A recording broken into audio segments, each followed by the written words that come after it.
Marcus Bennett woke at 5:30 on December 24th, the alarm dragging him from a dream he couldn't remember.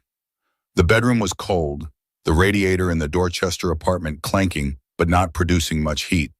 He lay still for a moment, staring at the water stain on the ceiling that had been there when he moved in 14 years ago. The landlord kept promising to fix it. Marcus had stopped asking. He sat up, his back protesting. 41 years old, and his body already felt like it belonged to someone older. That's what 14 years of crawling under desks and climbing ladders did. He reached for his phone on the nightstand, a 3-year-old model with a cracked screen he kept meaning to replace, and scrolled through the messages. Nothing important, a text from Tony at work asking if he wanted to grab a beer after the holiday. Marcus typed back a quick yes and set the phone down. Through the thin wall, he could hear Sophia breathing in the next room. 7 years old and the only reason he got out of bed most mornings.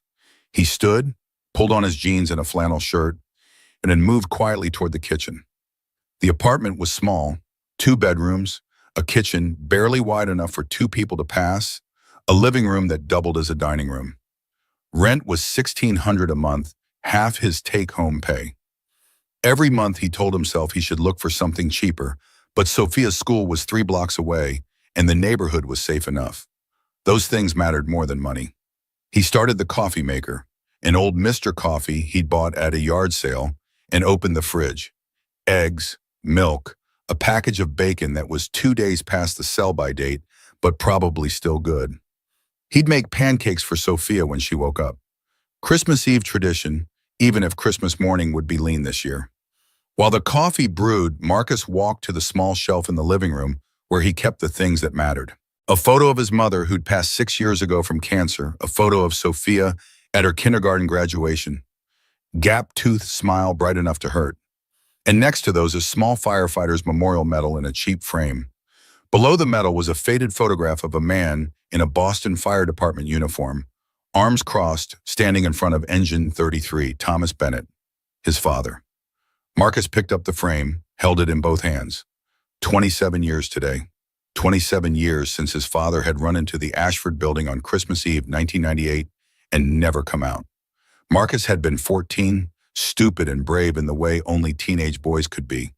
He'd followed his father to the fire that night, watched the building burn, and then, against every order, every rule, he'd run inside because he heard someone screaming.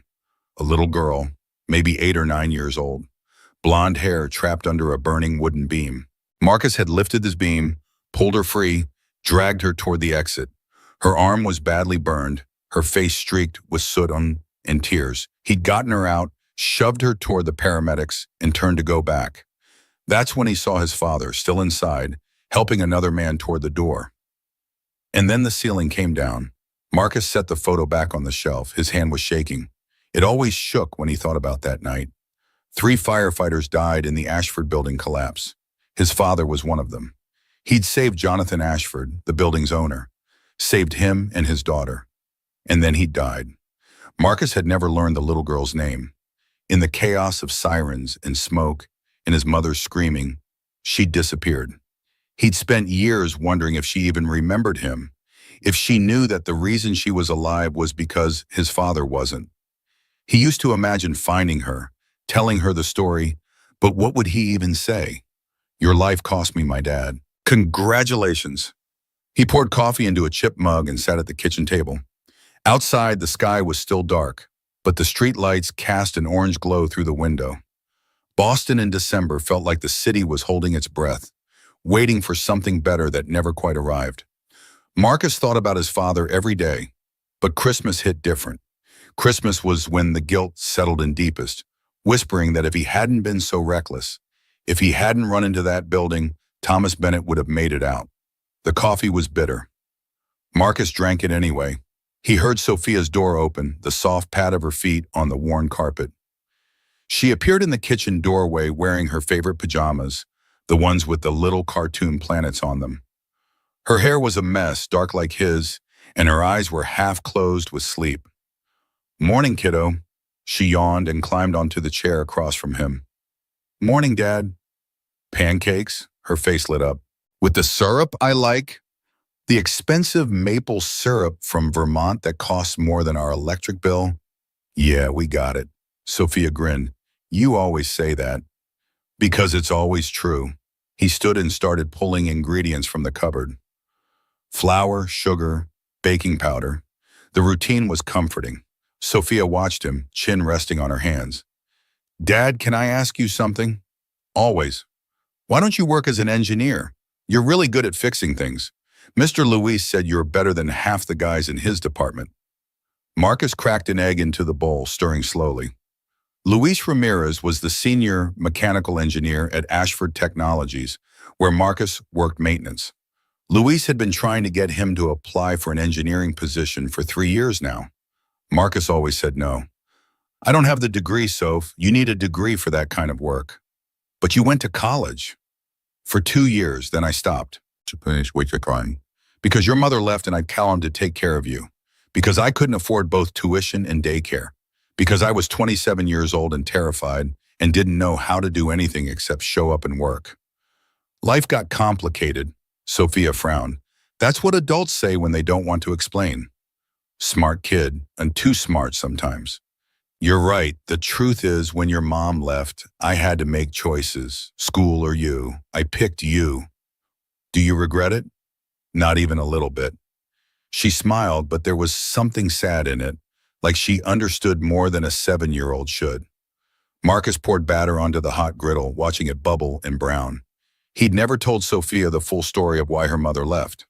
How Claire had packed a suitcase one morning when Sophia was 13 months old, left a note on the kitchen counter that said, I can't do this anymore, and walked out. No phone call, no forwarding address. She'd filed for divorce through a lawyer and relinquished all parental rights. Marcus had been too shocked to fight it. 6 months later, he dropped out of Northeastern University and took the maintenance job at Ashford Technologies because it had health insurance and a steady paycheck. 14 years he'd been there. 14 years of mopping floors, unclogging toilets, fixing HVAC systems, replacing light bulbs. He was good at it, better than good. He could hear a machine and know what was wrong just from the sound. The other maintenance guys joked that he had magic ears. But magic ears didn't pay for Sophia's braces or her school supplies or the STEM program she wanted to join next year. He flipped the pancakes. Sophia was humming now, some song from school. She had his mother's voice, clear and sweet. Marcus's chest tightened. She deserved better than this apartment, better than a father who worked a dead-end job and spent Christmas Eve making pancakes because he couldn't afford much else. He thought about the envelope that had come in the mail 2 days ago. Sophia's school, offering a spot in the advanced STEM program. $2,500, no scholarships available for families in the middle income bracket, too rich for aid, too poor to pay easily. Marcus had $847 in his checking account. Payday wasn't until January 2nd. He plated the pancakes and set them in front of Sophia, who immediately drowned them in syrup. Marcus sat across from her with his own plate and watched her eat. She looked up, caught him staring. What? Nothing. Just thinking you're a pretty great kid. You always say that too. Because it's always true. They ate in comfortable silence. Outside, the city was waking up. Cars honking, someone shouting in Portuguese down the street, the distant wail of a siren. Marcus checked his phone. 6:45. He had to be at work by 7:30. Christmas Eve was a half day for most of the company, but maintenance worked full shifts. Somebody had to keep the lights on. After breakfast, Marcus showered and put on his navy blue uniform with the Ashford Technologies logo stitched on the chest. Sophia was doing homework at the kitchen table.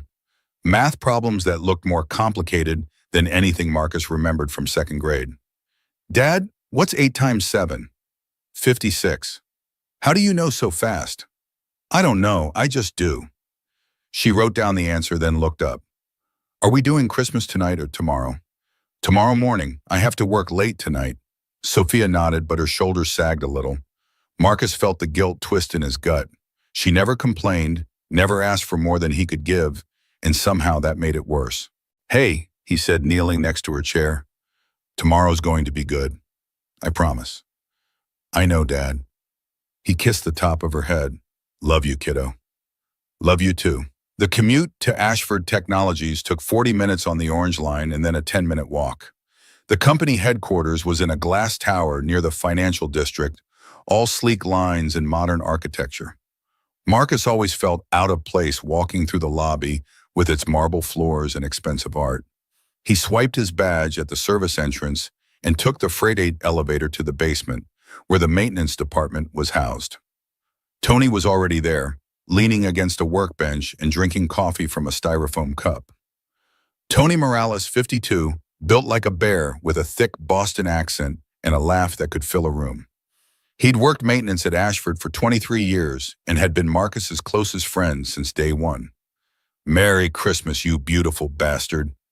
Marcus hung his coat on a hook. "Merry Christmas, Tony. You working late tonight?" "Till 6, maybe 7 if something breaks." "Same. Wife's pissed, but what are you gonna do? Double time on Christmas Eve." Marcus opened his locker and pulled out his tool belt. The maintenance office was small and cluttered, shelves lined with spare parts, a pegboard covered in tools, an ancient coffee maker that sputtered and hissed. There were 5 guys on the maintenance crew, but most of them were off today, just Marcus and Tony holding down the fort. The shift started with the usual rounds. Check the HVAC system on floors 3 through 9, replace the flickering fluorescent lights in the east wing, fix a jam printer on the 7th floor. Marcus moved through the building like a ghost, mostly invisible to the office workers who passed him in the hallways. They never made eye contact, never said thank you when he held the elevator door. He was part of the scenery. Around 11, Luis Ramirez found him in the mechanical room on the 4th floor. Luis was 58, gray-haired with deep lines around his eyes and a reputation for being the best engineer in the building. He was holding a clipboard and frowning. "Marcus, we got a problem with the HVAC in conference room B. Airflow's weak and the temperature sensor's reading wrong." Marcus set down the wrench he'd been using. "You want me to take a look?" "Already did. Can't figure it out. Thought maybe you could." They took the stairs up to the 15th floor, where the executive offices were. Conference room B was a massive space with floor-to-ceiling windows overlooking the Boston skyline. Inside, 3 engineers were standing around the thermostat, looking baffled. Marcus walked past them to the air vent, pressed his hand against it, then crouched down and listened.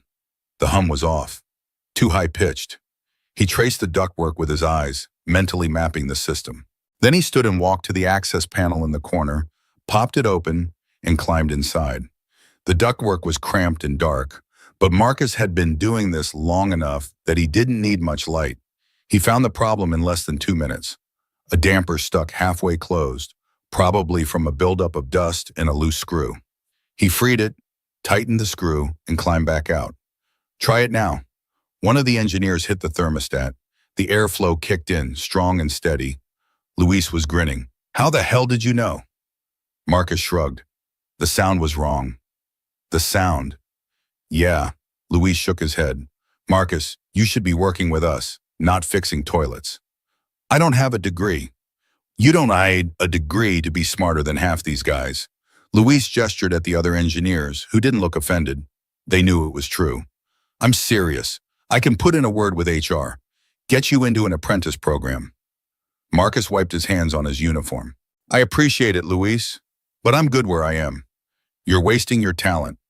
Maybe, but talent didn't pay the bills any faster, and Marcus didn't trust himself to succeed in a world where people had degrees and belonged.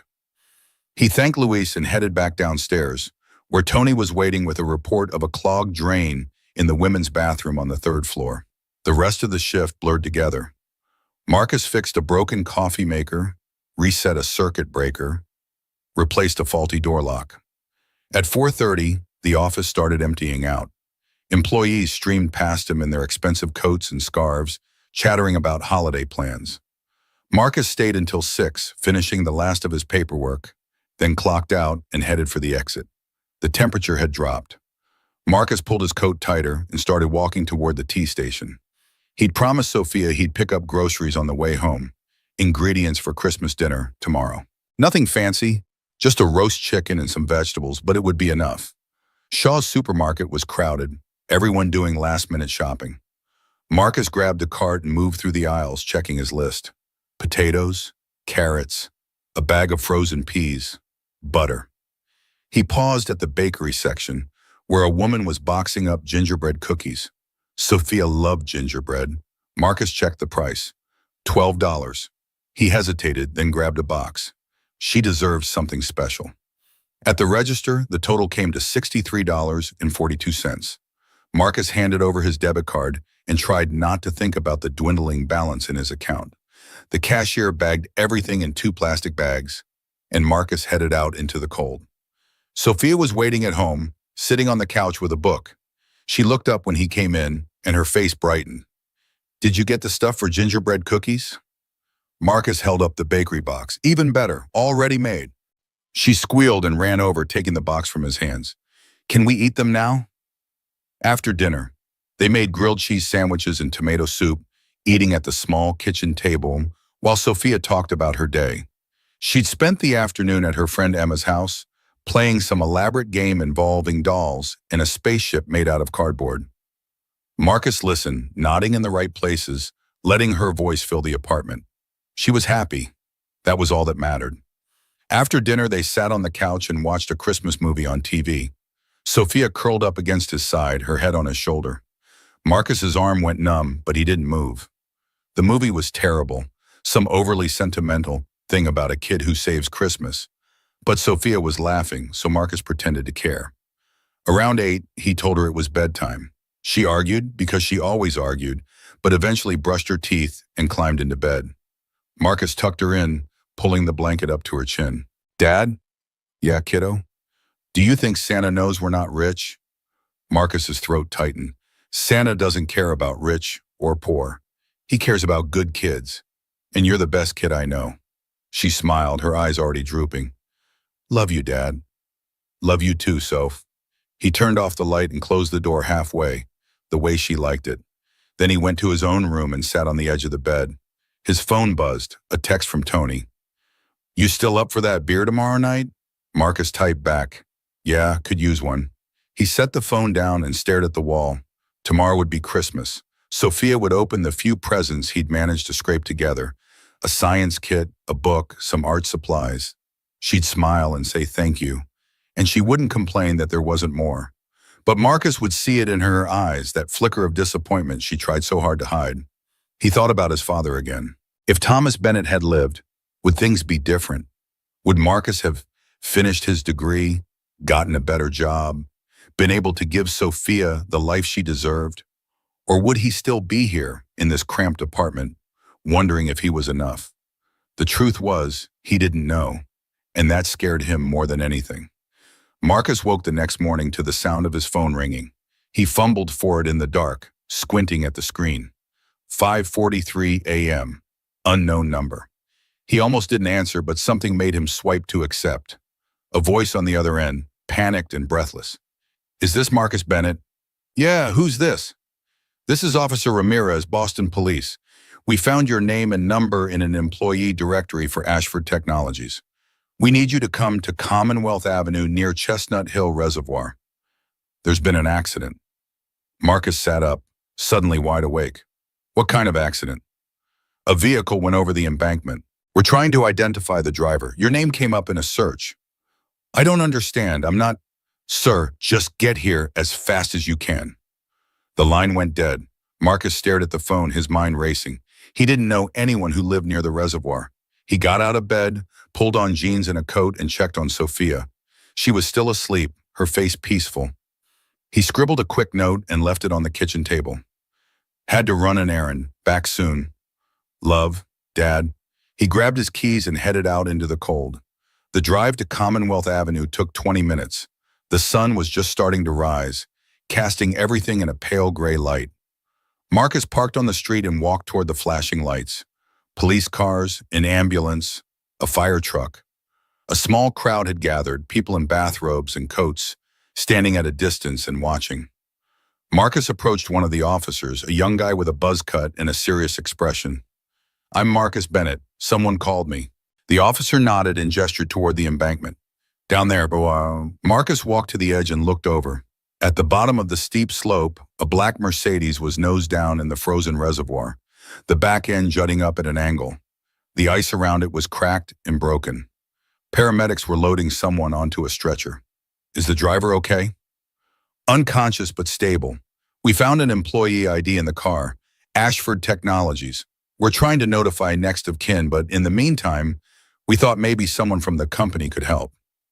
Marcus descended the slope carefully, his boots slipping on the ice. The closer he got to the car, the more wrong it felt. The Mercedes was expensive, the kind of car a CEO would drive. And then he saw the license plate. Ashford 1. His stomach dropped. One of the paramedics looked up as he approached. "You with the company?" "Yeah, maintenance." "Well, your CEO had a hell of a Christmas Eve." Marcus looked at the stretcher. The woman lying there was in her mid-30s, blonde hair matted with blood, her face pale. Even unconscious, she looked familiar. Marcus had seen her before, from a distance, walking through the office. Vivian Ashford, the CEO, the woman who ran the company and whose name was on every email and press release. What happened? Car skidded on ice, went over the edge. Lucky she didn't drown. Ice held just enough. Marcus's mind was spinning. Why had the police called him? He was nobody, just a maintenance guy. And then he saw it. On the ground next to the stretcher, half buried in the snow, was a small silver object. Marcus bent down and picked it up. A necklace. Old, tarnished, the chain broken. He brushed off the snow and read the engraving on the dog tag. BFD, Thomas Bennett, 1998. Marcus's hands went numb. This was his father's. The one that had been lost in the Ashford building fire. The one the family had been told was gone forever. How the hell did Vivian Ashford have it? He looked at the woman on the stretcher, and a memory slammed into him with the force of a freight train. A little girl, blonde hair, trapped under a burning beam, her face streaked with soot and terror. Her arm burned, her eyes wide. This was her, the girl he'd saved, the girl his father had died for. Marcus's knees almost gave out. 27 years. 27 years, and here she was, lying on a stretcher because she'd driven her car into a reservoir on Christmas Eve. And she had his father's dog tag. One of the paramedics was talking to him, but Marcus couldn't hear the words. The world had narrowed to this moment, to the necklace in his hand and the woman who'd been carrying it. He forced himself to focus. "What did you say?" "I said, do you know if she has family we can contact?" Marcus shook his head. "I don't know. Someone needs to ride with her to the hospital, company policy or something." "I can do it." The words were out before Marcus could stop them. The paramedic nodded and gestured toward the ambulance. Marcus climbed in, still holding the necklace, and sat on the bench as they loaded Vivian Ashford inside. The doors slammed shut, and the ambulance started moving, sirens wailing. Marcus looked at the necklace again, then at Vivian. Her eyes were closed, her breathing shallow. The paramedic was checking her vitals, saying something about possible hypothermia and a concussion. Marcus barely heard him. All he could think was, she remembers me. She has to. Why else would she have this? The ambulance ride felt like hours. By the time they reached the hospital, Marcus's head was pounding. The paramedics wheeled Vivian into the emergency room, and a nurse ushered Marcus into a waiting area. He sat in a plastic chair, staring at the necklace, and tried to make sense of what had just happened. A doctor emerged an hour later, clipboard in hand. "Are you family?" "No, I work for her company." "She's stable, mild hypothermia, some bruising, but no major injuries. We're keeping her for observation." "Can I see her?" The doctor hesitated. "She's awake but disoriented. You can go in for a few minutes." Marcus followed him down a hallway to a small room. Vivian Ashford was sitting up in bed, her blonde hair tangled, a blanket wrapped around her shoulders. She looked fragile in a way that didn't match the polished image Marcus had seen in company emails. Her eyes were red, and when she saw him, she flinched. "Who are you?" Marcus held up the necklace. "I think this is yours." Vivian stared at the dog tag, and all the color drained from her face. She reached for it with a shaking hand, but Marcus didn't let go. "Where did you get this?" "I found it, 27 years ago, in the rubble of the Ashford building." Her eyes widened. I'm the boy who pulled you out, and my father was the firefighter who didn't make it." The silence between them was deafening. Vivian's hand dropped, and she looked at him like she was seeing a ghost. "I didn't know. I never knew your name." "Marcus Bennett, She repeated it, her voice barely above a whisper. Marcus. He set the necklace on the bedside table. Why do you have this? I told you, I found it. After the fire, I kept it because… She stopped, tears streaming down her face. Because 3 men died for me, and I needed to remember. Marcus felt something crack open inside him. For 27 years, he'd carried the weight of his father's death, convinced that it was his fault for running into that building. But looking at Vivian now, he realized she'd been carrying her own weight, and it was just as heavy. You don't owe me anything. I owe you everything. The door opened and a nurse stepped in. I'm sorry, but she needs to rest. Marcus nodded and turned to leave, but Vivian's voice stopped him. Wait. He looked back. Thank you for saving me. Then and now. Marcus didn't know what to say, so he just walked out. By the time he got home, it was past noon. Sophia was awake, sitting on the couch and watching TV. She looked up when he came in. Where were you? Work thing? Emergency. She frowned. On Christmas? Yeah, kiddo, on Christmas. They spent the rest of the day together, opening presents and eating the roast chicken Marcus had bought. Sophia was happy with her gifts, and Marcus tried to push the morning out of his mind. But every time he closed his eyes, he saw Vivian Ashford's face, pale and shaking, and heard her voice. I owe you everything. The nickname made Marcus's chest tight, but not in the way he expected. Not with joy, with fear. That night, after dropping Sophia at Emma's house for a sleepover, Marcus drove home alone through streets that felt too empty. The apartment was silent when he walked in. No daughter, no laughter. Just him and the weight of a question he couldn't shake. He called Vivian. Can we talk? Of course, come over. The estate felt different at night, less like a museum and more like a home. Vivian answered the door in jeans and an old MIT sweatshirt, her hair pulled back. No CEO mask, just her. They sat in the kitchen, mugs of tea going cold between them. What's wrong? Marcus stared at his hands. Mechanic's hands, scarred and calloused, not the hands of someone who belonged here. I ran into Jennifer today, Emma's mom. She said I'd gotten an upgrade. Vivian's jaw tightened. She's always been… It's not about her. It's about what everyone's thinking. That I'm using you. That this is about money or status or… Do you think that? No, but I think about how people see us, a CEO and a maintenance guy who got promoted after he saved her life. The optics are… I don't care about optics. You should. Your board cares. Your shareholders care. And what happens when they start questioning your judgment again? When they say you're letting personal feelings affect professional decisions? Vivian set down her mug. Is this about them or about you? The question cut through his defenses. Marcus looked up, met her eyes. It's about me being terrified. That one day you'll wake up and realize you could do better. That I'm just the guy who got lucky because he was in the right place at the right time. Marcus, I'm serious. You've traveled the world. You've built a company. You speak 3 languages and have a degree from MIT. I dropped out of Northeastern and spent 14 years mopping floors. We're from different universes. Vivian stood and walked around the table. She pulled out the chair next to him and sat close enough that their knees touched. You want to know what I see when I look at you? I'm not sure I do. Too bad, I'm telling you anyway. Her voice was firm but gentle. I see the 14-year-old boy who ran into a burning building because someone was screaming. I see the man who stood up to a boardroom full of people who wanted to crucify him. I see the father who works himself to exhaustion so his daughter can have opportunities he never had. That's not luck, Marcus. That's character. Character doesn't pay for MIT. No, but it builds something sadder than money can buy. It builds trust. It builds love.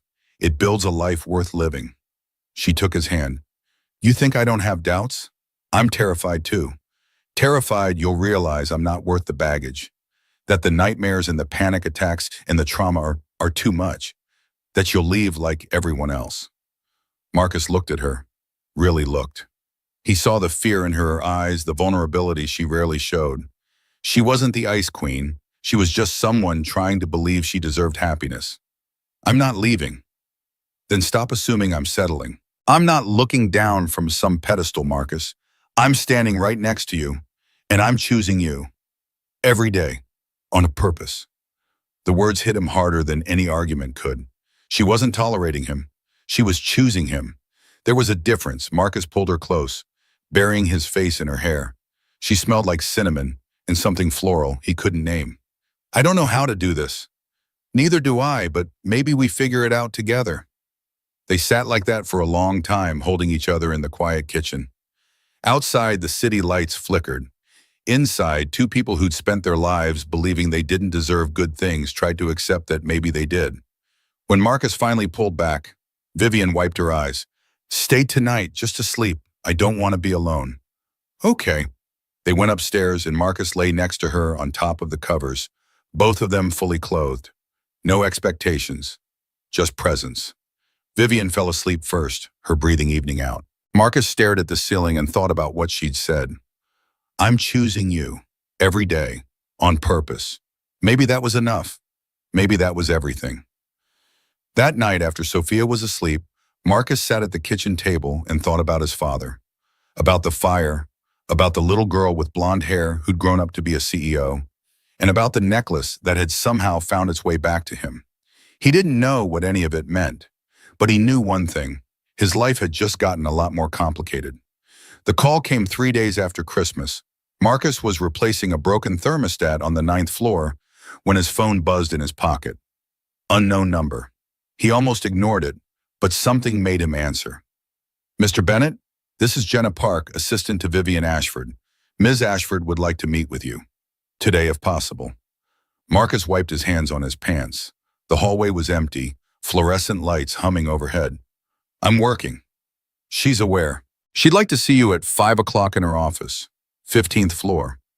The line went dead before Marcus could respond. He stared at the phone, then shoved it back in his pocket. Tony appeared around the corner, carrying a toolbox. Who was that? Nobody. Tony didn't look convinced, but he let it drop. They spent the rest of the afternoon fixing a malfunctioning elevator on the 6th floor. Marcus's mind kept drifting. Why did Vivian Ashford want to see him? To thank him again? To tell him to keep his mouth shut about the accident? He didn't know, and the uncertainty sat in his stomach like a rock. At 4:45, Marcus took the elevator to the 15th floor. The executive wing was a different world. Plush carpets, modern art on the walls, floor-to-ceiling windows overlooking the city. A receptionist with perfect makeup and a headset looked up as he approached. Marcus Bennett, I have an appointment. She typed something into her computer. Ms. Ashford is expecting you. Last office on the right. Marcus walked down the hallway, his boots squeaking on the polished floor. He passed conference rooms with glass walls and mahogany tables, offices with nameplates that belonged to people who made more in a month than he did in a year. At the end of the hall, a door stood slightly ajar. He knocked. Come in. Vivian Ashford was sitting behind a massive desk, her blonde hair pulled back, wearing a charcoal suit that probably cost more than Marcus's rent. She looked different from the woman in the hospital bed, composed, controlled, every inch the CEO. But when she met his eyes, he saw the same fear he'd seen 3 days ago. Thank you for coming. Marcus stepped inside and closed the door.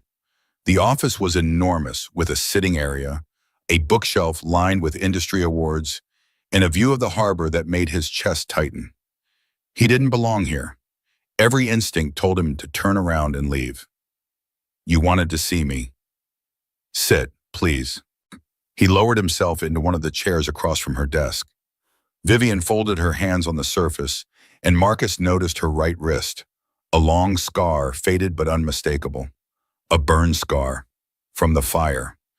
I wanted to apologize. For the other day, I wasn't in a good place. You were in an accident. Yes, but that's not what I meant. She paused, choosing her words carefully. I've spent 27 years trying to find the boy who saved me. I hired investigators. I searched records. And then you just appeared, and I didn't know what to say. Marcus shifted in his seat. You don't owe me an explanation. I think I do. You deserve to know why I had your father's dog tag. She opened a drawer and pulled out a small shoebox.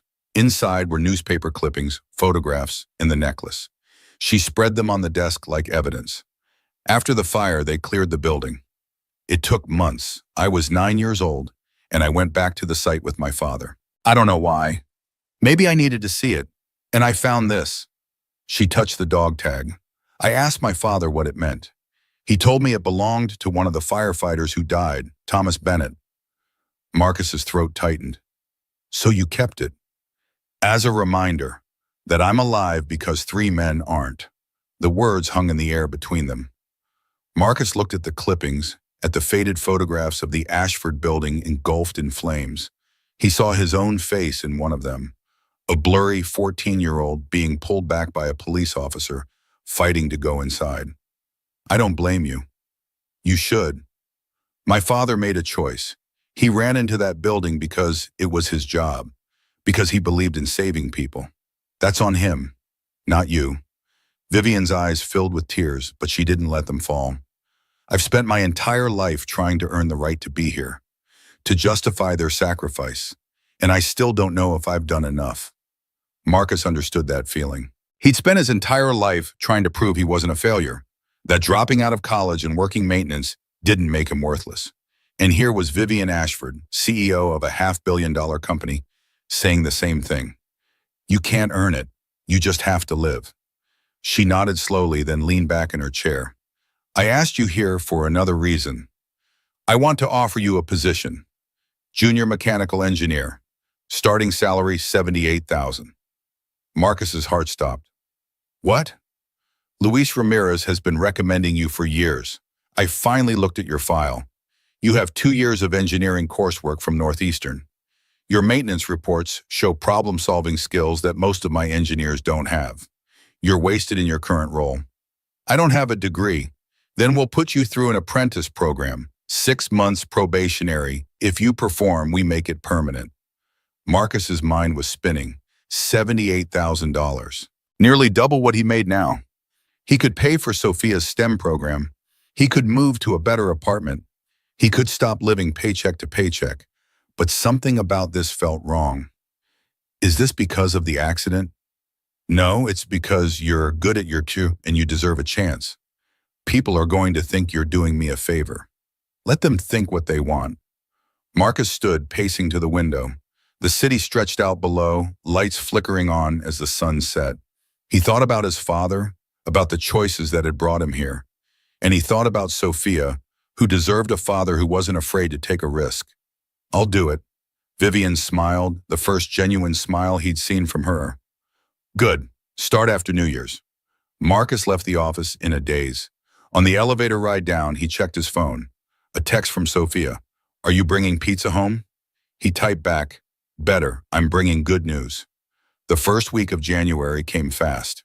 Marcus reported to the engineering department on the 8th floor, where Luis Ramirez met him with a grin and a handshake. Welcome to the team, Marcus. The department was open plan, with desks arranged in clusters and whiteboards covered in diagrams. Marcus was assigned a cubicle near the back, next to a junior engineer named Kevin, who looked fresh out of college. Kevin was friendly, but clearly skeptical. So you're the maintenance guy? Yeah. No offense, but most people don't jump from maintenance to engineering. Most people aren't me. Kevin laughed, though it didn't quite reach his eyes. Marcus ignored him and focused on the work. Luis handed him a project, troubleshooting an HVAC system in the new office wing that was causing temperature fluctuations. It was grunt work. The kind of thing the senior engineers didn't want to deal with. But Marcus dove in, pulling up schematics and running diagnostics. 3 days later, he found the problem. A faulty relay switch buried deep in the system, missed by the contractors who'd installed it. He replaced the switch, and the temperature stabilized. Luis clapped him on the shoulder. See? You belong here. Marcus wanted to believe him, but every time he walked past his old maintenance crew, he saw the looks. Tony was supportive, but the other guys weren't. They thought he'd abandoned them, that he'd gotten lucky because he knew someone. And maybe they were right. At home, Sophia was thrilled. She ran around the apartment yelling about how her dad was an engineer now, how they were going to move to a better place. Marcus didn't have the heart to tell her it was probationary, that he could still screw it up and end up back where he started. 2 weeks into the new job, Marcus was sitting at his desk when his phone buzzed. A text from an unknown number. Need to talk. Meet me at the North End Pizzeria at 7. He frowned. The number wasn't saved, but something about the phrasing felt familiar. He texted back, "Who is this?" The reply came instantly. Vivian. Marcus's pulse quickened. They hadn't spoken since the day she'd offered him the bomb. He'd seen her a few times in the hallway, always surrounded by assistants and board members, always moving too fast to stop. But now she wanted to meet. Outside the office. That couldn't be good. He left work at 6:30 and took the T to the North End. The pizzeria was a hole-in-the-wall place Marcus had been going to since he was a kid, the kind of spot tourists never found. Vivian was already there, sitting in a corner booth, wearing jeans and a sweater. No suit, no assistants, just her. Marcus slid into the seat across from her. "What's going on?" "I needed to get out of the office, and I wanted to talk to someone who wouldn't judge me."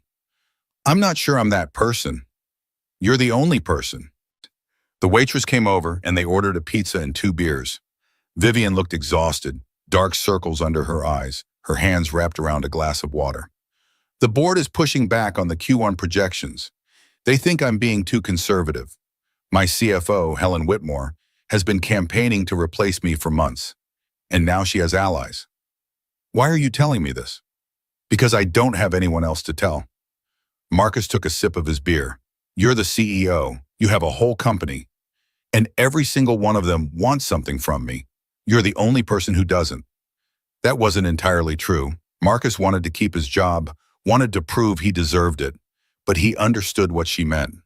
There was something honest between them. Something that didn't exist in the polished world of executive offices and board meetings. "What's Helen's problem with you?" "She thinks I'm weak, that I let emotion cloud my judgment." And maybe she's right. You're not weak. You don't know me. I know you drove through a blizzard on Christmas Eve because you were having a panic attack. I know you kept my father's dog tag for 27 years. I know you offered me a job even though people are going to talk. That's not weakness. Vivian looked at him, and for a moment the mask slipped completely. She wasn't the CEO. She was just a woman who was tired and scared and trying to hold everything together. The pizza arrived, and they ate in silence. Marcus thought about his own life, about the choices he'd made and the ones he'd avoided. He'd spent 14 years playing it safe, taking the job that paid the bills and never risking more. And now here he was, sitting across from a woman who'd risked everything to build something, only to have people try to tear it down. "Can I ask you something?" Vivian nodded. "Why do you keep going?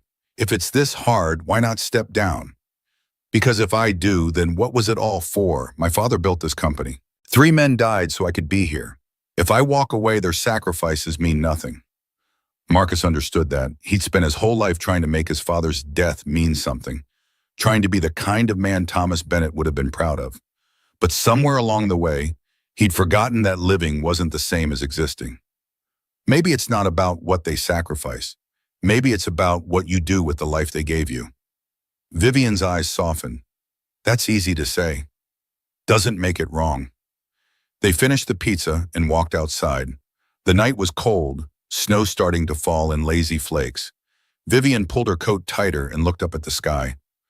"Thank you for this." "For what?" "For treating me like a person." Marcus didn't know how to respond, so he just nodded. They stood there for a moment, 2 people who'd been connected by tragedy and were now trying to figure out what that meant. Then Vivian's phone buzzed and she checked it, her expression darkening. "I have to go. Emergency board call." She walked away, disappearing into the crowd. Marcus watched her go, then headed home. The next morning, Marcus arrived at work to find the office buzzing. People were huddled around computer screens, whispering. Tony grabbed him in the hallway. "Dude, have you seen this?" He shoved his phone in Marcus's face. The screen showed a headline from the Boston Herald, "Ashford CEO's Secret Christmas Rendezvous." Below the headline was a photo, Marcus and Vivian standing outside the pizzeria the night before. The angle made it look intimate, like they were on a date. The caption read, "Vivian Ashford, a CEO of Ashford Technologies, spotted with unidentified man." Sources say the two spent the evening alone at a North End restaurant. Questions arise about professional boundaries. Marcus's stomach dropped. This is bullshit. Yeah, but it doesn't look good. People are talking. Marcus scrolled through the article. It didn't name him, but it wouldn't take long for someone to figure it out. He was the maintenance guy who'd just been promoted to engineering. The timing was too convenient.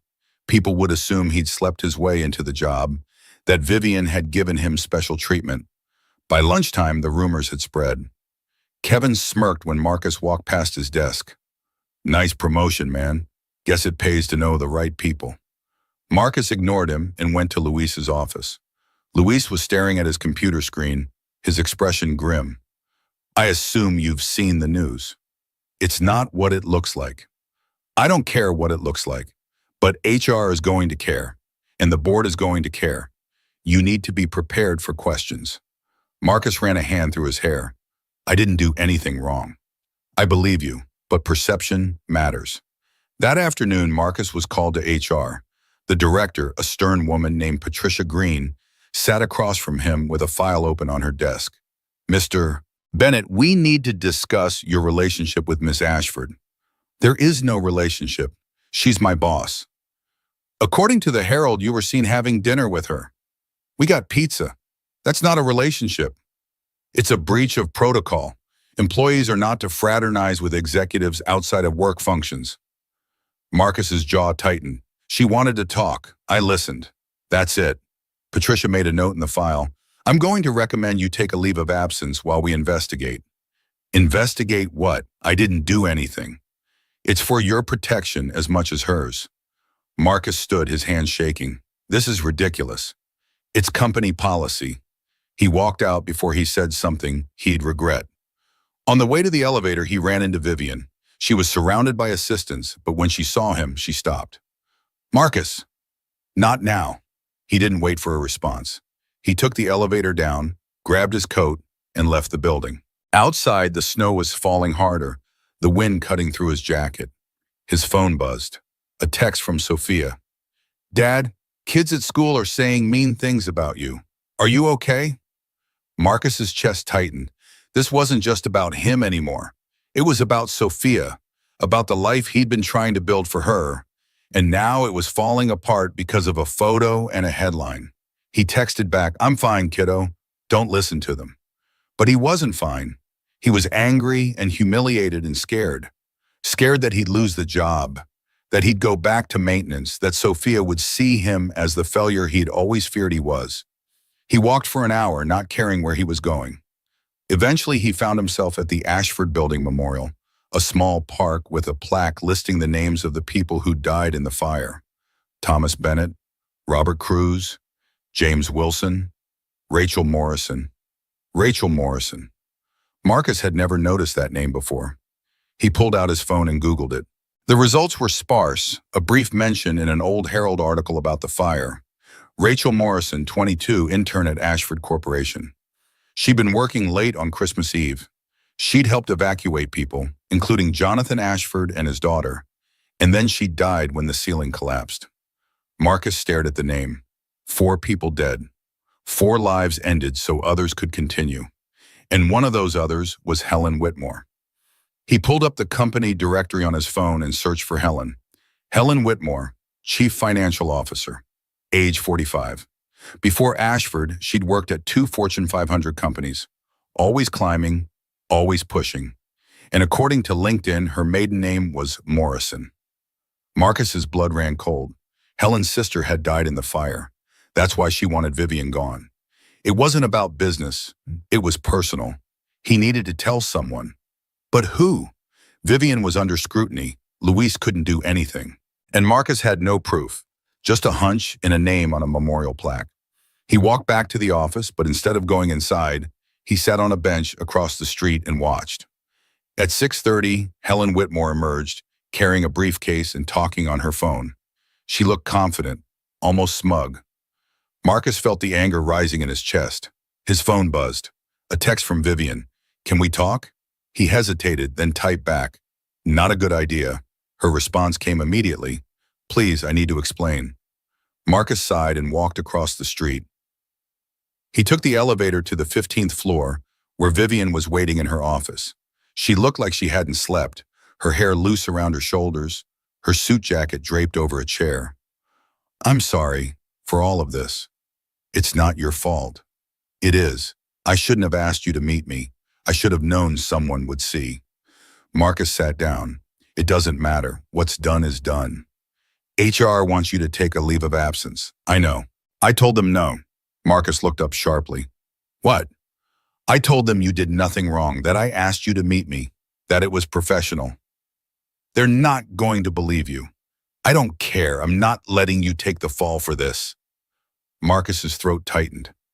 No one had ever stood up for him like that. Not his ex-wife, not his bosses, no one. "Why are you doing this?" "Because you saved my life twice, and because you're right. I've been so busy trying to earn my place here that I forgot what actually matters." "Which is?" "People. Real people. Not board members or shareholders. People like you who show up and do the work and don't expect anything in return." Marcus wanted to believe her, but he'd been burned before. He'd trusted Claire, and she'd left. He'd trusted that hard work would be enough, and it hadn't been. Trust was a luxury he couldn't afford. "I need to think about this." Vivian nodded. "Take all the time you need." Marcus stood and walked to the door, but before he left, he turned back. Helen Whitmore's sister died in the fire. Rachel Morrison.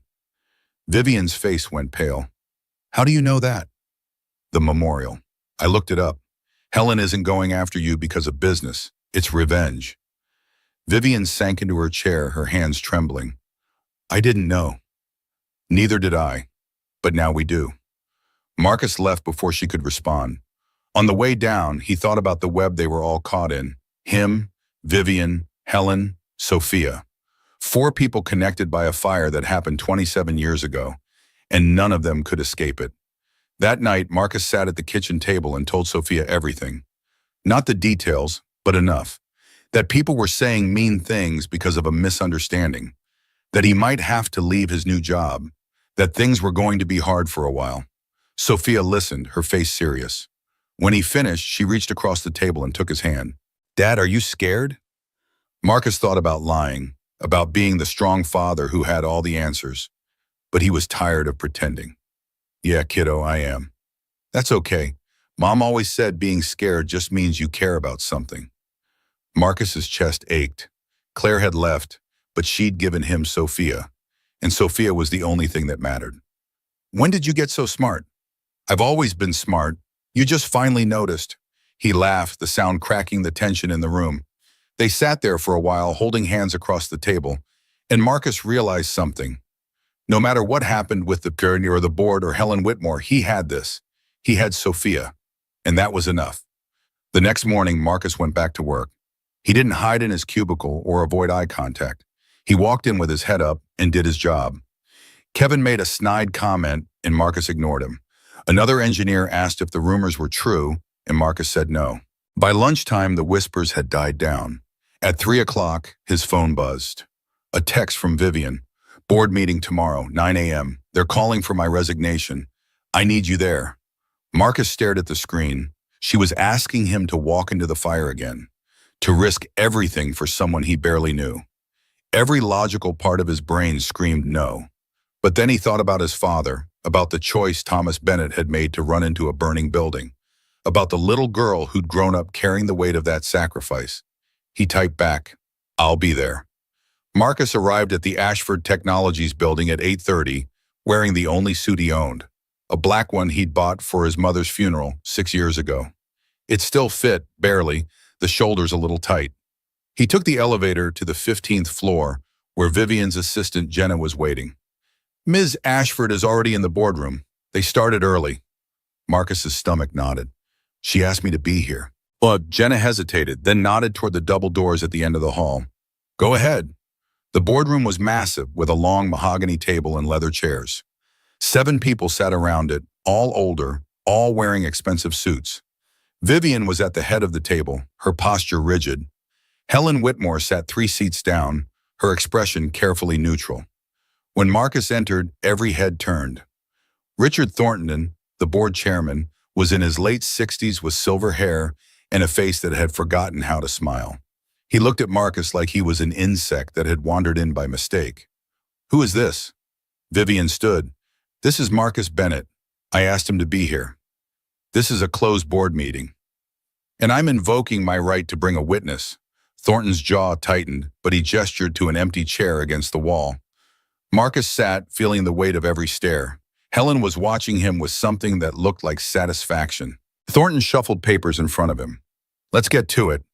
Vivian, this board has received concerns about your judgment, specifically regarding your relationship with a subordinate employee."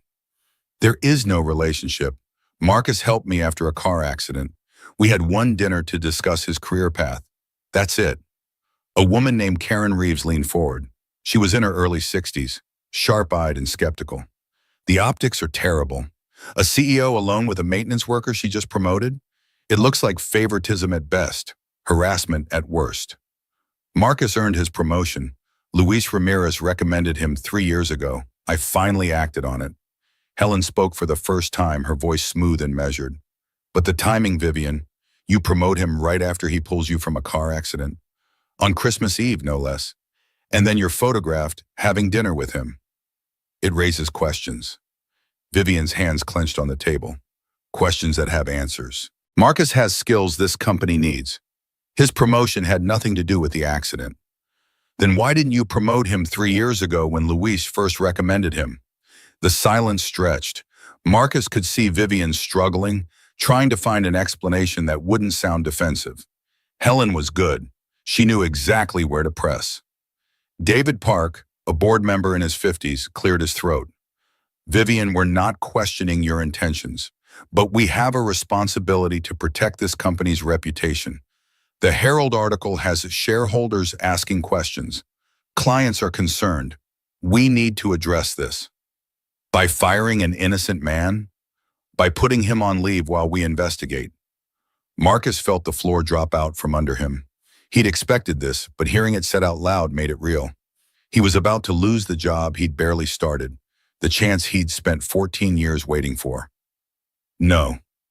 Everyone turned to look at him. Thornton's expression hardened. "Excuse me?"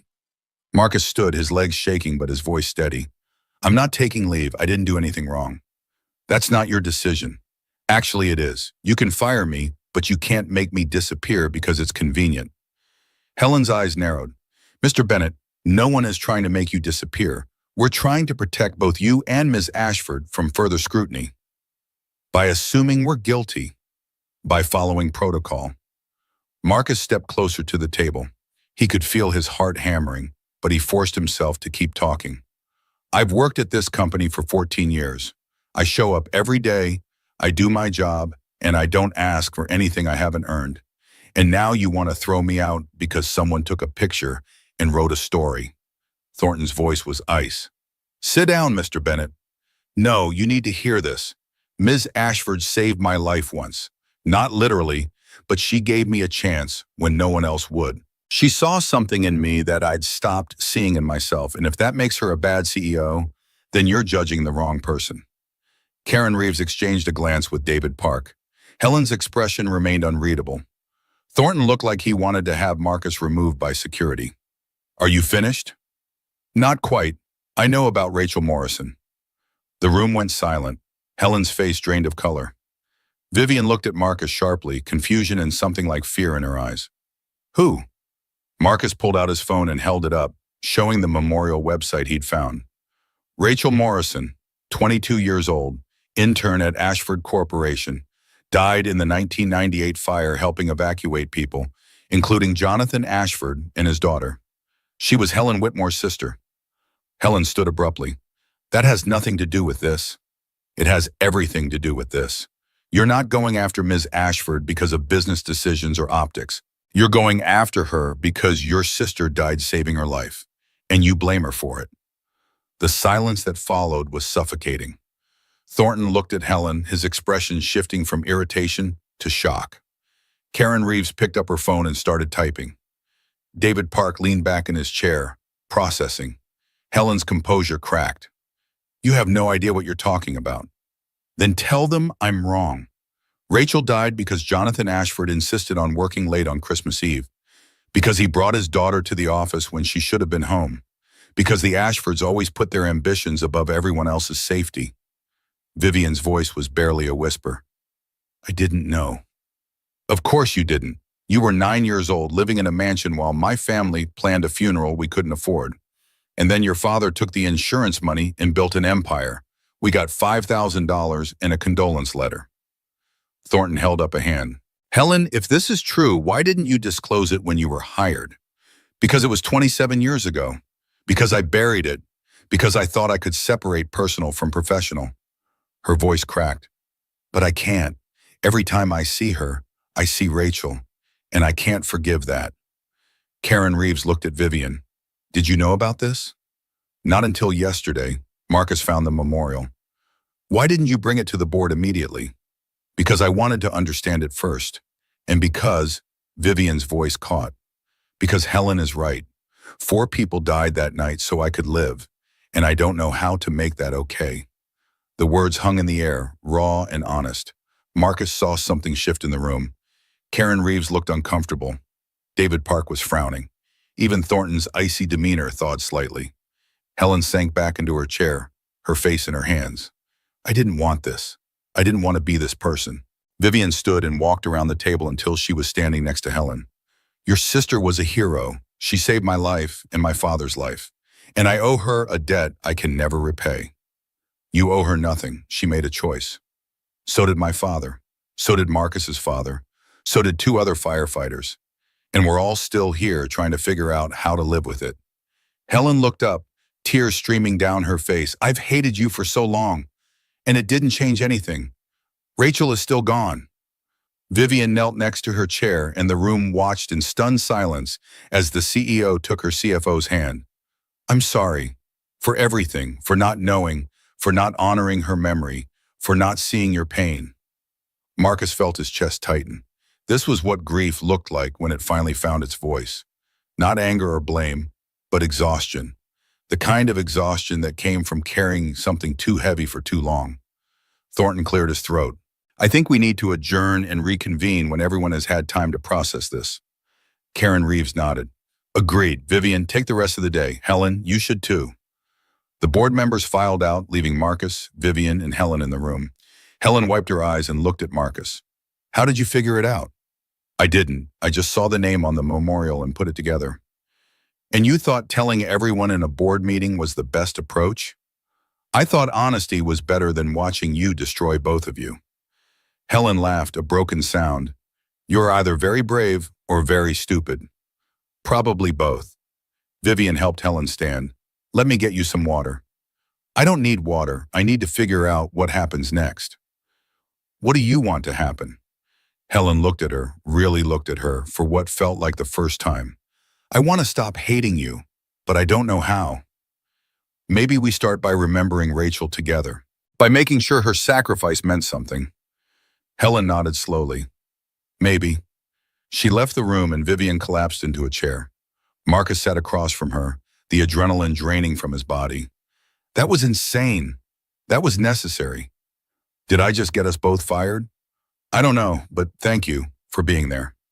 Marcus leaned forward. You stood up for me in front of the board. I figured I owed you the same. We're even then, you found? Not even close. 3 days later, Marcus was at his desk when Jenna appeared with an envelope. This is from the board. His hand shook as he opened it. Inside was a single sheet of paper. Mr. Bennett, after reviewing the circumstances surrounding your promotion and recent events, the board has determined that no disciplinary action is warranted. Your probationary status will continue as planned. Signed, Richard Thornton. Marcus exhaled. He'd kept his job. Barely. Luis stopped by his cubicle an hour later. I heard what happened in the board meeting. That took guts. Or stupidity. Sometimes they're the same thing. Luis pulled up a chair. You're good at this work, Marcus. Better than most. Don't let fear hold you back. I'm not afraid of the work. Then what are you afraid of? Marcus didn't answer. He was afraid of failing Sophia, afraid of proving his ex-wife right, that he wasn't enough, afraid of wanting something more and losing it. That night, Sophia asked him about the rumors at school. Kids had been calling him names, saying he'd slept with the boss. Marcus sat her down and explained as best he could that sometimes people told stories that weren't true, that sometimes being brave meant standing up even when everyone was watching. Did you stand up, Dad? I tried. Then that's all that matters. He hugged her, and she didn't pull away. 7 years old and already wiser than he'd ever be. February came cold and gray. Marcus threw himself into work, fixing systems and solving problems. The whispers in the office faded, replaced by a grudging respect. He'd gone toe-to-toe with the board and survived. That counted for something. Vivian sent him a text in mid-February. "Thank you for everything." He typed back, "You would have done the same." Her response came immediately. "I hope so." They didn't have dinner again. They barely spoke. But sometimes Marcus would see her in the hallway, and she'd nod and he'd nod back.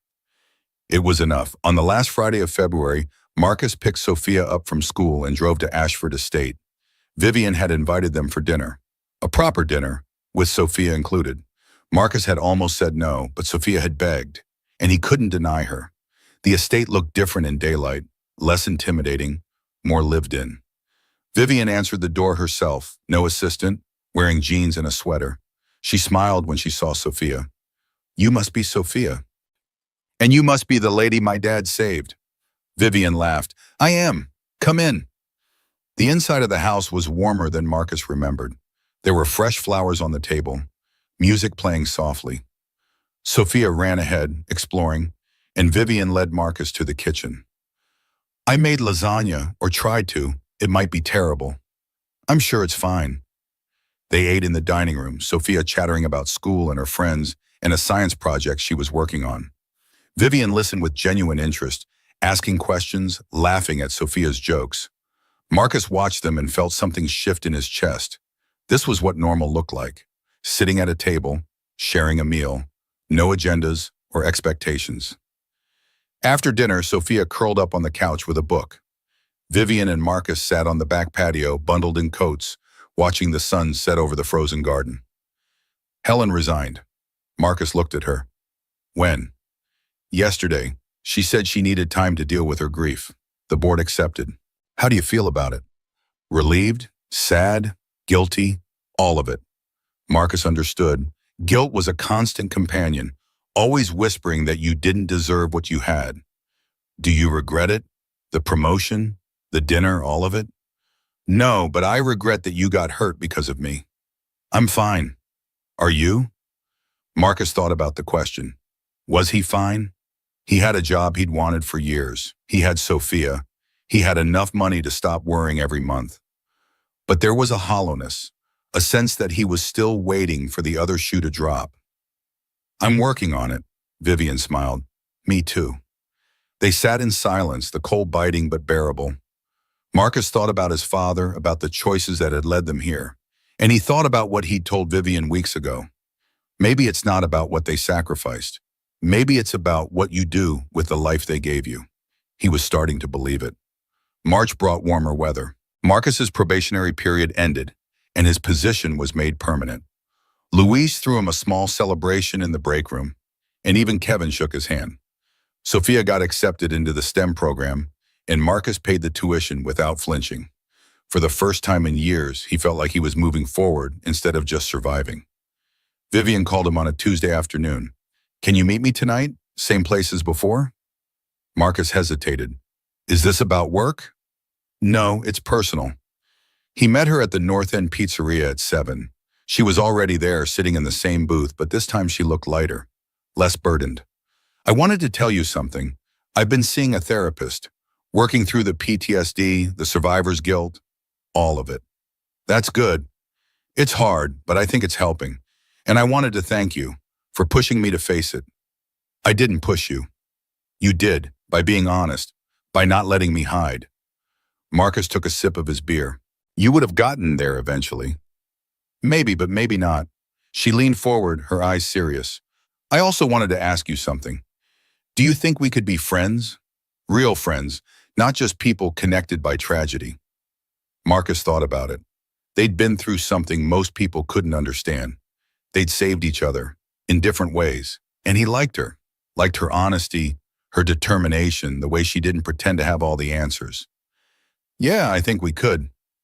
They talked for hours about everything and nothing. Sophia's science project, Vivian's plans for the company, the Red Sox and their chances this season.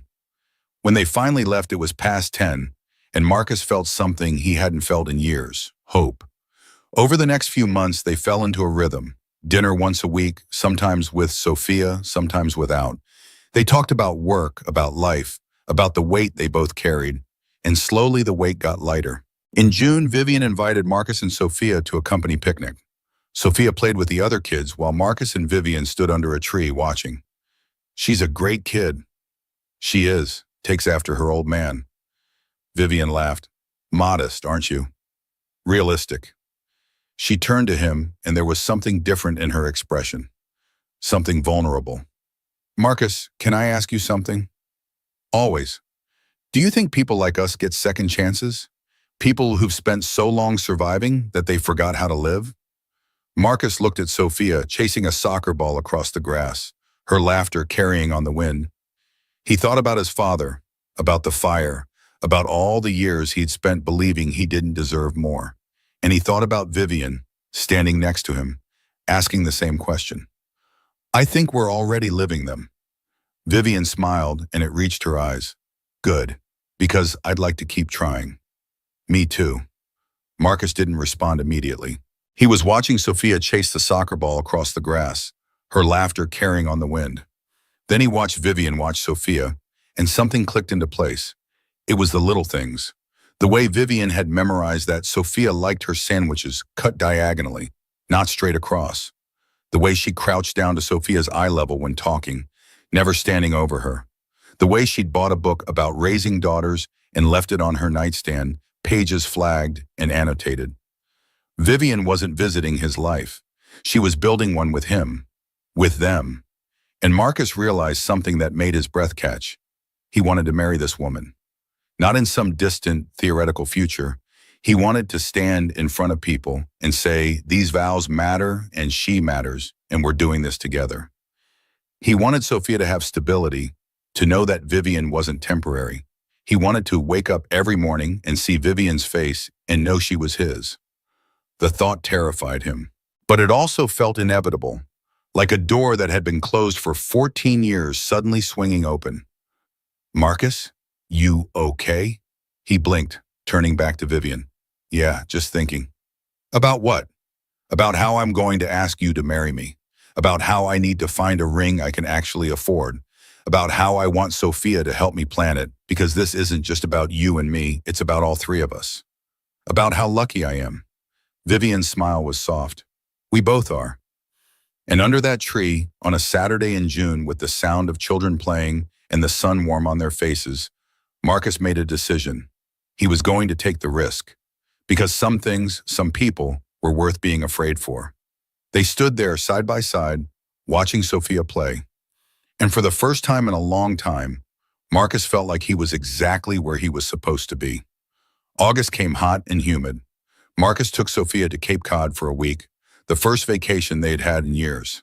They swam in the ocean, built sandcastles, ate too much ice cream. Sophia asked if Vivian could come next time, and Marcus didn't know how to answer. "Do you like her, Dad?" "She's my friend."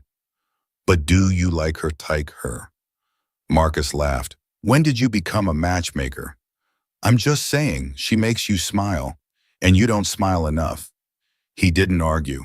Sophia was right. Vivian did make him smile. But the idea of something more felt impossible. She was his boss, a CEO, someone who lived in a world Marcus was still learning to navigate. And yet, while Marcus was at the Cape, Vivian sat in Dr. Sarah Chen's office for her Thursday afternoon appointment. 6 months of therapy had been grueling, unpacking 27 years of survivor's guilt, learning to sit with discomfort, practicing breathing exercises when the panic came. Today felt different. "Tell me about Marcus," Dr. Chen said, pen poised over her notepad. Vivian had been expecting this. They danced around the topic for weeks. "He makes me feel safe." "Expand on that." "Not safe like protected. I can protect myself. Safe like I don't have to perform. I can be scared and he doesn't judge me. I can be weak and he doesn't leave." Dr. Chen leaned forward. That's significant progress, Vivian. I know, and it terrifies me. Wigan. Vivian looked out the window at the Boston skyline. Everyone I've ever relied on has either died or left. My father, heart attack 5 years ago. My mother chose her new husband over me. The board turns on me every time there's a bad quarter. I've learned not to need people. But Marcus, she trailed off. But Marcus what? But Marcus makes me want to need someone, and I don't know if I can survive if he leaves too. Dr. Chen set down her pen. What if he doesn't leave? Then I have to figure out how to let him stay. And I don't know if I remember how to do that. The silence stretched. Outside, a siren wailed. Inside, Vivian sat with the uncomfortable truth. She was falling in love, and it was the scariest thing she'd done since running into that burning building to save Marcus and Sophia. What's your homework this week? Dr. Chen asked. Tell him I'm scared.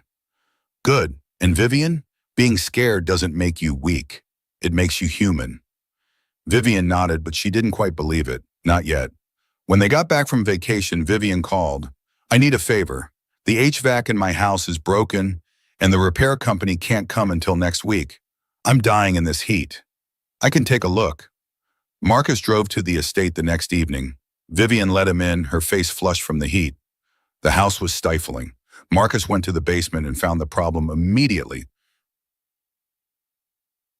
A blown capacitor and a tripped breaker.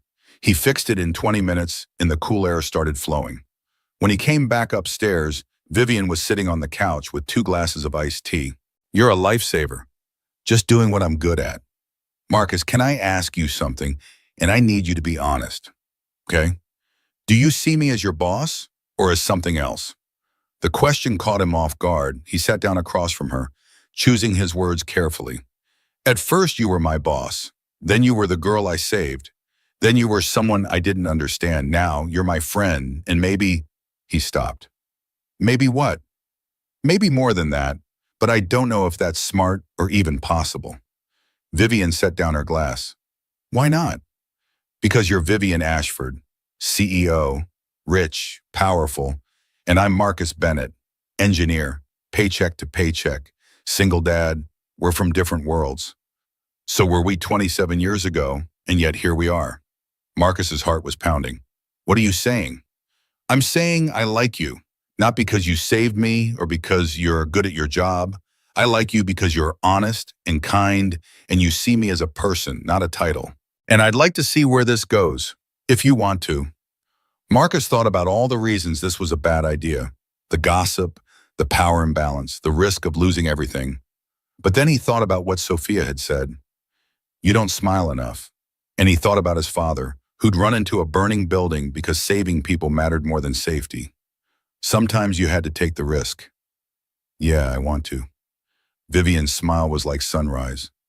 Good, because I was worried I'd have to convince you. You're pretty persuasive. I've had practice. They sat there, the cool air finally filling the house, and Marcus felt something settle inside him. This was terrifying. This could go wrong in 100 different ways. But for the first time in his life, he was willing to find out. September arrived with cooler weather and the start of school. Sophia was thriving in the STEM program, building robots and asking questions that Marcus couldn't always answer. Vivian came to one of Sophia's presentations, sitting in the back row, applauding loudly when Sophia demonstrated her project. Afterwards, Sophia ran up to her. Did you see? I made a robot that sorts recycling. I saw, you're brilliant. Sophia beamed. Thanks, Viv. The nickname made Marcus's chest tight. Sophia had started calling her Viv a few weeks ago, and Vivian hadn't corrected her. They were building something, the three of them. Something fragile but real. That night, after Sophia was asleep, Marcus and Vivian sat on his apartment's tiny balcony. It was nothing like the estate, just a rusted railing and a view of the parking lot. But Vivian didn't seem to care. I like it here. It's a dump. It's yours. That makes it special. Marcus looked at her. You really mean that? I do. I spent so long in that big house, surrounded by things that didn't matter. She gestured to the balcony, the apartment, the life Marcus had built. This is real. Real doesn't pay the bills. No, but it's worth more. Marcus wanted to believe her. And maybe, just maybe, he was starting to. October came and with it, a decision. Marcus had been thinking about proposing since August, but every time he tried, fear held him back. What if she said no? What if she realized she'd made a mistake? What if he wasn't enough? But then he thought about his father. Thomas Bennett hadn't hesitated when the alarm sounded. He'd run toward the fire because that's what love looked like. It looked like risk. Marcus bought a ring. Nothing extravagant, he couldn't afford that, but something simple and honest. And on the anniversary of the accident, December 24th, he drove Vivian to Commonwealth Avenue. Why are we here? Because this is where everything changed. They stood on the spot where Marcus had pulled her from the car. The reservoir was frozen, the night clear and cold. Vivian looked at him, confused. Marcus, he knelt in the snow. 27 years ago, I saved a little girl from a fire. And a few months ago, you saved me from a life I didn't know I was drowning in. You gave me a chance when no one else would. You saw something in me I couldn't see. And I don't want to spend another day without you. He pulled out the ring, his hands shaking. Vivian Ashford, will you marry me? Vivian's eyes filled with tears. She looked at him, at the ring, at the spot where their lives had collided. And then she smiled. Yes. Marcus slid the ring onto her finger, his hands shaking so badly he almost dropped it. Then he stood, and Vivian threw her arms around him, nearly knocking them both into the snow. She was crying and laughing at the same time, her face pressed against his shoulder. Yes, God, yes. Marcus held her tight, and for the first time in his life, he felt pure, uncomplicated joy. No fear underneath, no voice whispering that he didn't deserve this. Just happiness. When Vivian pulled back, she was still crying. She looked at the ring like she couldn't quite believe it was real. It's not fancy. I couldn't afford. Marcus Bennett, if you apologize for this ring, I will hit you. He laughed, the sound cracking with emotion. It's perfect. You're perfect. I'm really not. Vivian grabbed his face with both hands, forcing him to look at her. Listen to me. Do you understand what you've given me? You gave me my life back. Twice. Once when we were kids, and again now. You showed me I could be more than the girl who survived. I could be someone who actually lives. Marcus's throat tightened. You did the same for me. Then we're even. Not even close. He kissed her again, tasting salt and snow and promise. But we have the rest of our lives to figure it out. Vivian laughed through her tears. Is that a threat or a promise? Both. She pulled him close again, and they stood there in the snow, on the spot where his father had died and where their lives had collided, where tragedy had become something else, something hopeful. I love you, Vivian whispered. I love you too. It was the first time they'd said it. The words felt enormous and fragile, like something precious that could shatter if handled wrong. But they didn't shatter. They settled in, solid and real. Marcus thought about his father, about the choice Thomas Bennett had made to run into that building, about how one decision could ripple forward through time, connecting lives in ways no one could predict. 27 years ago, his father had saved a little girl. Tonight, that little girl had saved him back. And now they were building something new from the ashes of the past, not a debt repaid, a life shared. Marcus slid the ring onto her finger and stood. They kissed, the snow falling around them, and for the first time in his life, Marcus felt complete. The drive back to pick up Sophia was quiet, both of them still processing what had just happened. Marcus kept glancing at the ring on Vivian's finger, catching the light from passing street lamps. Real. This was real. When should we tell her? Vivian asked. Now, tonight. She deserves to know first. When they arrived at Emma's house, Sophia took one look at their faces and grinned. You asked her, didn't you? Sophia squealed when they told her. I knew it. I knew you liked each other. Vivian laughed. You're too smart for your own good. Can I call you Mom? The question stopped them both. Vivian knelt in front of Sophia, her expression serious. Do you want to? Yeah, if that's okay. Vivian pulled her into a hug, tears streaming down her face. It's more than okay. Marcus watched them, his two favorite people in the world, and felt the weight he'd carried for so long finally lift. His father's death had brought him here. The fire had connected them, and now they were building something new from the ashes. They married in April, a small ceremony with just family and close friends. Luis was there, grinning. Tony cried. Sophia stood next to Vivian, holding flowers, beaming with pride. And when Marcus kissed his bride, he felt his father's presence, a quiet approval that this was right. They moved into the estate, and Marcus spent months making it feel like home. He built Sophia a treehouse in the backyard. He planted a vegetable garden. He turned one of the guest rooms into a workshop where he could tinker with machines. Vivian laughed and called him her personal handyman, and he didn't mind. In December, on Christmas Eve, they stood in front of the fireplace, the one Vivian had been afraid of for so long, and lit a candle for Thomas Bennett, Rachel Morrison, Robert Cruz, and James Wilson. 4 lives that had ended so others could continue. 4 sacrifices that had led them here. Sophia held Vivian's hand. Vivian held Marcus's. And together, they stood in the warmth of the fire, no longer afraid. "Do you think they're proud of us?" Sophia asked. Marcus looked at his daughter, at his wife, at the life they'd built. He thought about the choices he'd made, the risks he'd taken, the fear he'd overcome. And he thought about his father, who'd taught him that bravery wasn't the absence of fear. It was doing what mattered anyway. "Yeah, kiddo, I think they are." The candle flickered, shadows dancing across the walls. Outside, snow began to fall again. Gentle this time, not the blizzard that had brought them together 2 years ago. Marcus watched the flakes catch the light from the windows, covering the world in something clean and new. He looked around the room. Photos now lined the mantel. Their wedding, Sophia's 10th birthday, a summer day at the Cape. Sophia's artwork hung on the walls, bright splashes of color against the formal wallpaper Vivian had finally agreed to replace. The house that had been a museum was now a home. The fireplace no longer frightened Vivian. The weight no longer crushed him. And Sophia had a home where both parents stayed. Marcus pulled his wife and daughter close.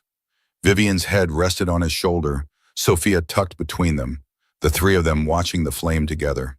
"You know what I was thinking?" Vivian's voice was soft. "What?" "That maybe this is what it was always supposed to mean. Not that we had to earn the right to be here, but that we were given a chance to build something good from something terrible." Marcus thought about his father, running into that building 29 years ago, about the choice that had cost Thomas Bennett his life but had somehow, impossibly, led to this moment. 3 people who might never have found each other, now bound together in ways that transcended tragedy. "Dad would have liked you," he said quietly. Vivian smiled against his shoulder. "I wish I could have known him." "You do know him. Every time you see me fix something that's broken, every time you watch me with Sophia, he's there." Sophia looked up at them, her young face serious. "Grandpa Thomas is proud of us. I know he is. And Rachel, and the other firefighters. Because we're happy.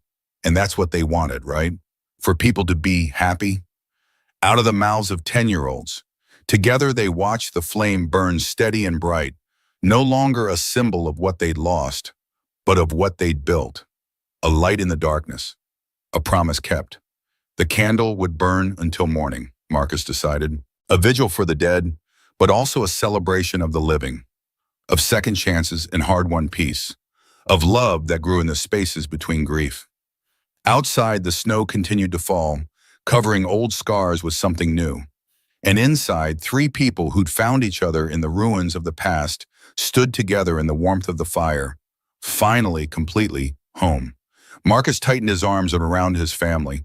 Tomorrow would bring its own challenges, work deadlines, school projects, the daily chaos of life. But tonight, on this Christmas Eve, with snow falling soft and silent and a candle burning for those who'd made this moment possible, there was only peace. "Merry Christmas," Vivian whispered. "Merry Christmas," Marcus replied. And Sophia, already half asleep against her mother's side, murmured, "Best Christmas ever." She was right.